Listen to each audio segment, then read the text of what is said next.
Hello, everyone. Thanks for joining me on my YouTube channel, Beyond the Stroke, Balancing Recovery and Wellness. I'm your host, Renegade Robert, and on today's video, honoring World Stroke Day, I'm honored to share my story and raise awareness about the impact of stroke. A few major points I'd like to make are to know the signs, and we use the acronym FAST. So face, is the face drooping on one side? Arms, can the person lift their arms up? Speech, are they speaking clearly or are they mumbled and words aren't making much sense? If you notice this, then now is the time to get help immediately. Phone 911.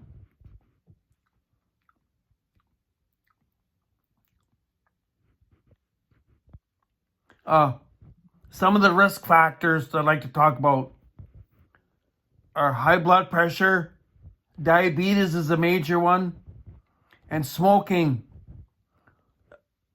are just a few of the risk factors.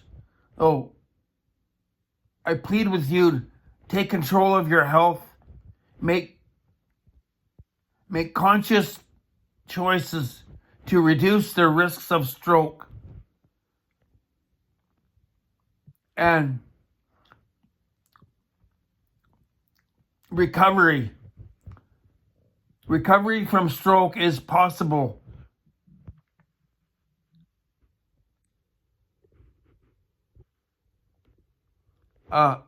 You need to have good support systems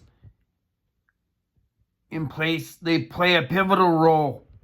So, in building a community that uplifts and empowers each other, which is what I'm trying to do here, build a community of stroke people that works together, share their story, and be a support system to help you get through the tough times. So, please join me in spreading awareness and making a difference. Share this video, share your story, and let's create a world where everyone gets the knowledge and support to thrive after a stroke.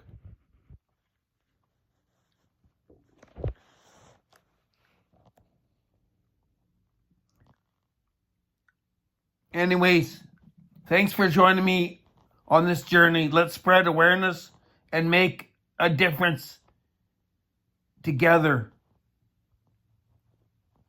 on World Stroke Day. We can create a world where everyone has knowledge and has support to thrive after a stroke. Let's do this. I'm honored to be a part of this community. And I'm also very much committed to spreading awareness and support. Join me in making a difference. A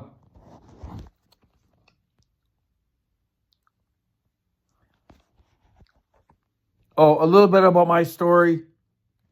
My first stroke was exactly 1 year ago today. On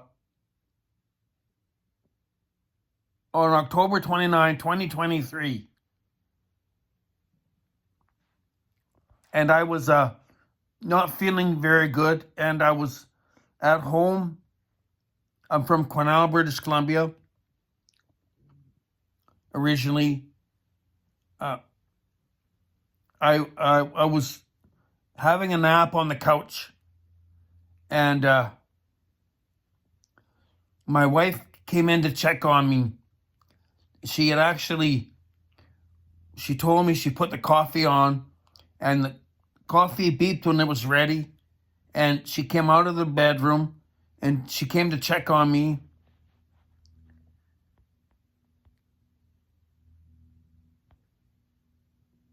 And she came out to see how I was doing, but she couldn't wake me up.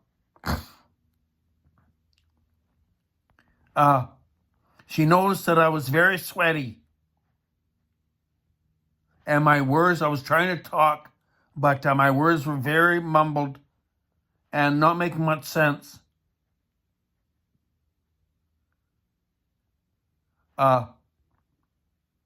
She noticed my face was drooping on one side. And she called the ambulance right away. And the ambulance came, took me to G.R. Baker at the hospital in Quesnel. And that was very foggy time. When I look back, I can't really remember much of that. But I remember very well that when I was at G.R. Baker in emergency, the emergency room doctor had told my wife, this doesn't look very good, and I don't think he's going to be alive much longer.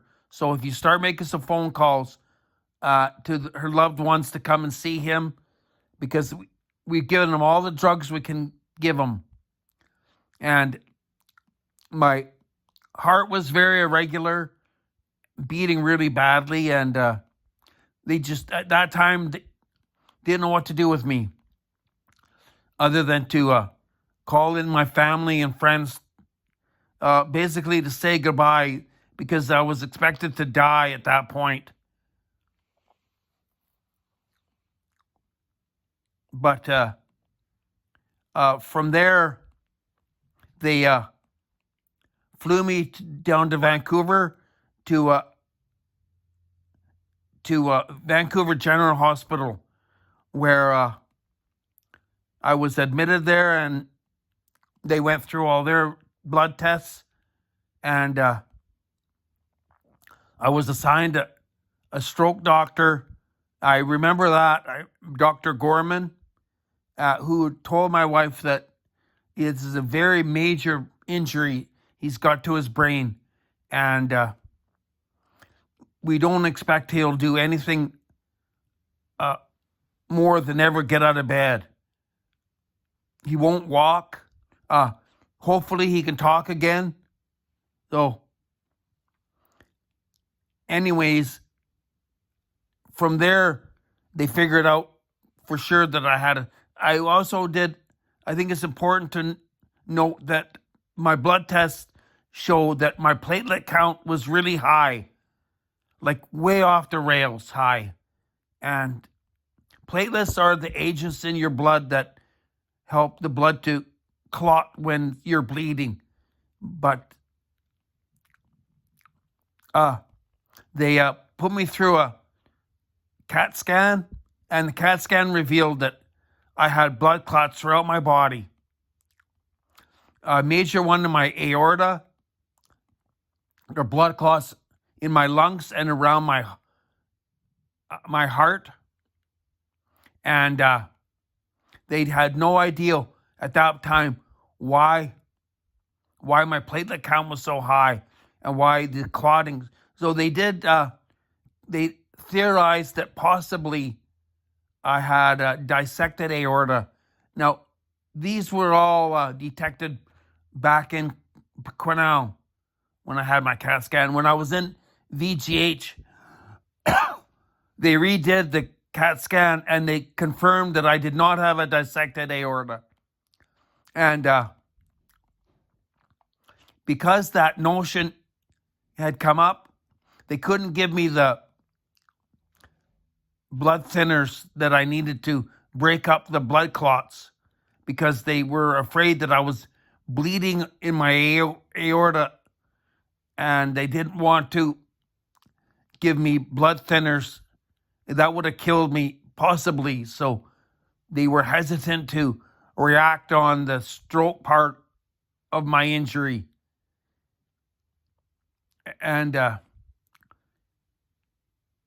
it took a long time, but the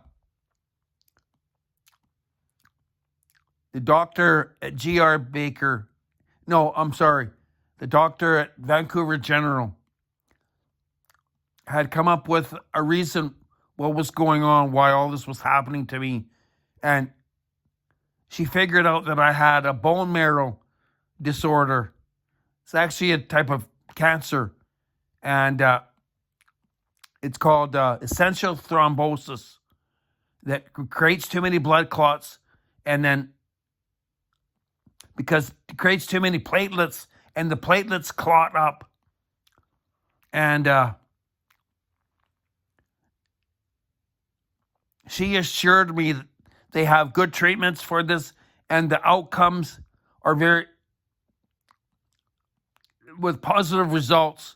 They can treat this disorder, my bone marrow. They had to do a bone marrow biopsy where they drill a hole into my back of my hip posterior, and they did a bone marrow biopsy, and